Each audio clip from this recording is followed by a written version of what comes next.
राधे राधे। त्रिनेत्र भाग्य में आप सभी का स्वागत है। मैं हूं आपके साथ आचार्य पुष्पेंद्र शास्त्री। आज जो हम बात करने वाले हैं वो बात करने वाले हैं भगवान की आरती को लेकर।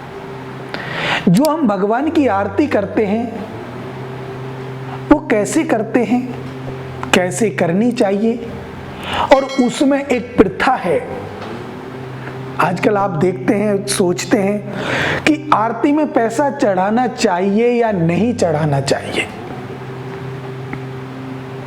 आरती में अगर हम कोई पैसा चढ़ा रहे हैं तो वो शुभ है या अशुभ है। ब्राह्मण जो भी आपके घर में पूजा पाठ करने आ रहे हैं और वो आरती करा रहे हैं तो उस आरती का पैसा वो ब्राह्मण अपने लिए उपयोग करे, शुभ है, या गौशाला में दे जब शुभ है, या कब, कैसा है, क्या है। आज इन सब प्रश्नों पर हम आप लोगों से बात करेंगे। तो देखिए, आरती करने के जो नियम हैं, हमें शुद्ध वस्त्र पहनने चाहिए, साफ धुले हुए। मैं नए वस्त्रों की नहीं कहता कि आप प्रतिदिन नए पहने, लेकिन जिन वस्त्रों से आप शयन कक्ष में गए थे उन वस्त्रों को आप दोबारा में उपयोग में ना लें। पूजा के में तो बिल्कुल ना लें। पूजा करने आप जा रहे हैं, आरती करने आप जा रहे हैं तो सुंदर शुद्ध वस्त्र पहने। आरती हमेशा ऐसे करें कि उसका जो दीपक है, आरती जो आपने जोत लगाई है, वो कम से कम आधा घंटे तक जले। कम से कम आधा घंटे। ऐसा नहीं आरती हुई, जोत में घी डाला नहीं, बत्ती घी में लगाई, आरती कर दी और अब भले शांत हो जाए, ऐसा नहीं होना चाहिए। जितनी देर आरती जलेगी, आरती के बाद उतनी धन संपदा आपके घर में आएगी, उतना कार्य आपका सफल होगा। आरती का जो महत्व है वो आपके जीवन को विशेष शुभ बनाता है, विशेष शुभ। आरती में हम विशेष रूप से प्रतिमा जो हमारे सामने है वो कौन से भगवान हैं वो महत्व नहीं रखता कि भगवान विष्णु की आरती कर रहे हैं या भगवान कृष्ण की आरती कर रहे हैं या गणेश जी की आरती कर रहे हैं। आरती चाहे माता रानी की करें, किसी की भी करें, आरती एक नियम से करें। दोनों हाथों से आरती कर सकते हैं। अगर थाली में आरती कर रहे हैं तो,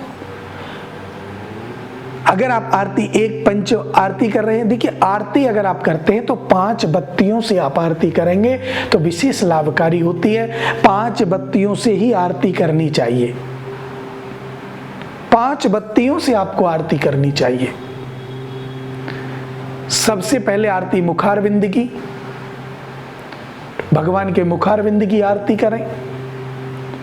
उसके बाद वक्षस्थल, गर्भ की आरती, और उसके बाद चरणों की लेकर पूरे भगवान की 3 बार आरती को घुमाएं, और उसके बाद 3 बार श्री चरणों में आरती। और जब आप ऐसा करेंगे तो आपकी आरती सफल होगी। अब प्रश्न आता है, आरती होने के बाद आरती हमें देनी कैसे चाहिए। तो आरती पर द्यौहु शांति करने के बाद, उसका जल से छिड़काव करने के बाद भगवान को इस अवस्था में आरती देनी चाहिए। ऐसे आरती, एक उल्टे हाथ में आरती ले ली, सीधे हाथ से आप आरती ऐसे दे रहे हैं। और खुद आरती कैसे लेनी चाहिए, कभी भी एक हाथ से आरती नहीं लेनी चाहिए। मैंने देखा है बहुत से लोग, हम जब पूजा पाठ करते हैं कोई बड़े बड़े लोगों के पास जाते हैं, वो तो आरती नहीं लेते, और अगर लेते हैं तो एक हाथ से करते और आरती चढ़ा लेते हैं। गलत है। आरती हमेशा दोनों हाथों से लेनी चाहिए।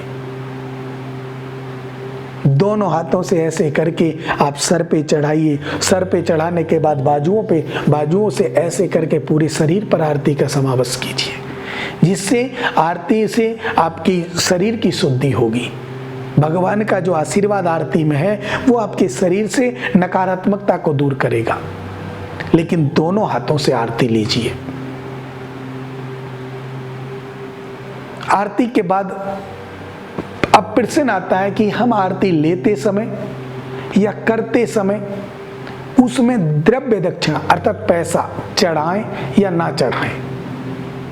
तो देखिए वो आपकी इच्छा है, पैसा चढ़ाना या ना चढ़ाना कोई पाप और पुण्य से कोई मतलब नहीं है। आप पैसा चढ़ा रहे हैं तो आपको कोई पाप नहीं लगेगा, आप नहीं चढ़ा रहे हैं तो भी आपको कोई पाप नहीं लगेगा।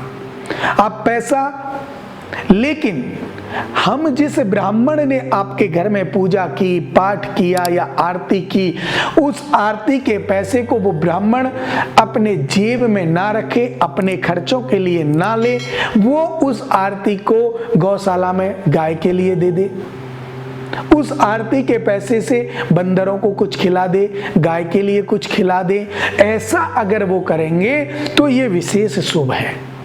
मैं मना नहीं करता कि आप आरती में पैसे मत चढ़ाइए, ऐसा कहीं लिखा भी नहीं है कि आरती में पैसा नहीं चढ़ाना चाहिए, और ऐसा भी नहीं लिखा है कि आरती में पैसा चढ़ाना चाहिए।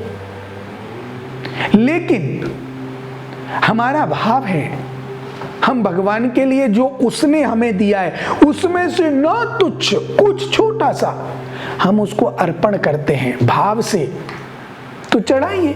लेकिन आरती का जो पैसा है वो शुभ कार्यों में लगना चाहिए, चाहे वो गाय के लिए जाए, जो जीव बोल नहीं सकते जैसे पशु हैं, बंदर हैं, चींटियां हैं, ऐसे पशुओं के लिए जाए तो वो आपको लाभकारी करता है और पंडित जी की बरकत होती है, उससे नुकसान नहीं होता। अगर हमारे ब्राह्मण देव ये सोचे कि आरती का पैसा हम क्यों गौशाला में दें या कहां दें, हम खुद रखेंगे, तो आप एक बार करके भी देख लो। आप पैसा रखते हैं, आज तक आप रखते आए हैं और आपने देखा है आप कितना कमा रहे हो, और आप एक महीने की पूजा पाठ में जो भी आरती आती है उस आरती का पैसा आप दान करके देख लो, फिर अगले महीने की कमाई देख लेना आपकी कितनी आती है, कैसे आपके कार्य सफल होते हैं, कार्यों में सफलता आती है। तो ये सब बातें आरती में विशेष होती हैं। तो आप पैसा चढ़ाएं ना चढ़ाएं वो आपके ऊपर है, लेकिन ऐसा कोई विधान नहीं है, और विशेषकर आरती को शुद्ध बनाना है। अब इसी के साथ एक चीज और मैं आपको बता दूं, हम आचमन करते हैं।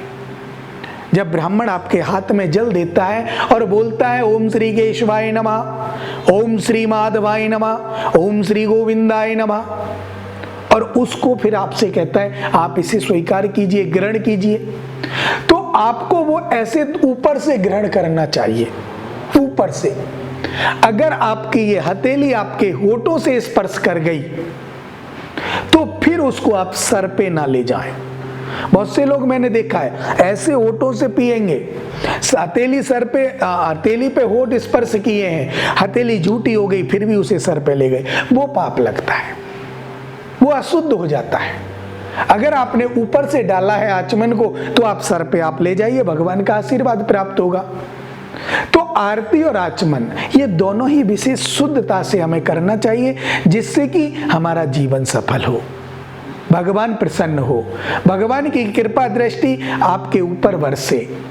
और मैं तो आपसे सदा भगवान से यही प्रार्थना करता हूं, हे प्रभु जितने दर्शक मुझे देख रहे हैं या जो उपाय मैं बता रहा हूं उन उपायों में आप समाहित हो जाना और इन भक्तों का कार्य सफल हो जाए।